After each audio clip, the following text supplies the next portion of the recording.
Hi, my name is Boghosian. I'm an attorney and my practice is in Glendale, California. Our address is 415 East Harvard Street, Suite 200, Glendale, California, and our telephone number is 818-507-8029. Today, I would like to remind everyone who is not a citizen that criminal convictions have immigration consequences.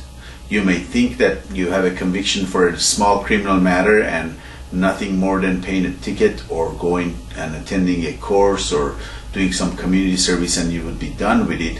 But in reality, a criminal conviction for a non-citizen may have major consequences, including being in the detention of the immigration for months and months and sometimes more than a year, depending to your circumstances. Why? Because crimes are divided into different categories, and each category could make you deportable or inadmissible in this country.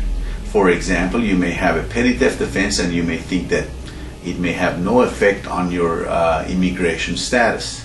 However, even though a first-time petty theft offense may be excused when it comes to your immigration status or adjustment or continuing to have immigration permission to stay in this country legally, a second petty theft offense may make you deportable from this country.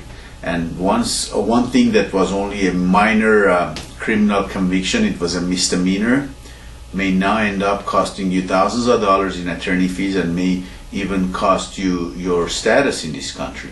Therefore, my advice to you is this: if you are not a U.S. citizen, anytime you're charged with a crime, before you admit or guilt, or before you enter into a plea, or before you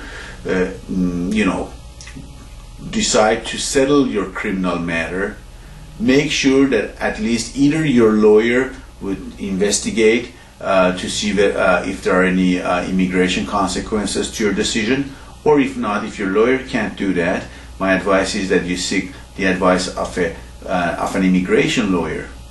Tell them, this is what my lawyer is doing, this is what is offered to us, we want to take the plea, we want to be done, I want to be done with this. How is this going to affect my immigration status? No, better than that is this: there are a bunch of good criminal attorneys that have extensive knowledge of the immigration law.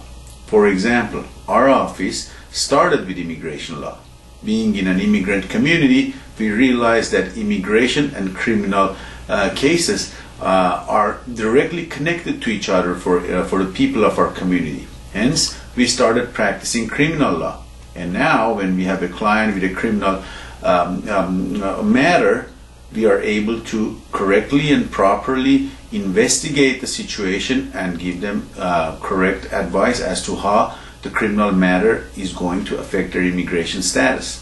Again, my advice to you is never go to court, whether it's a criminal court, it's an immigration court, whether you need to talk to the police or the prosecutor, or even if it's a family matter.